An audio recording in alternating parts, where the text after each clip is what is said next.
আজকের সন্ধ্যার নাস্তা মুড়ি দিয়ে তৈরি করব আমি। দেখেন রেসিপিটা দেখলে আপনারা শিখতে পারবেন অবশ্যই।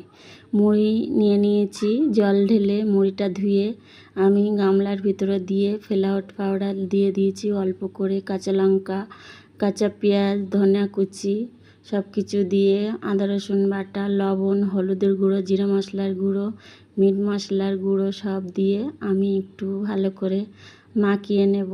একটু জল লাগবে, জল দিতে হবে, জলটা অল্প করে দেবেন যেন নরম যেন না হয়ে যায়, একটু শক্ত মতো করে রাখতে হবে। হয়ে গেছে ডোটা তৈরি আমার। এইবারে আমি গোল গোল করে হাতের মধ্যে গোল গোল করে একটা ডিজাইনের মতো করে নেব।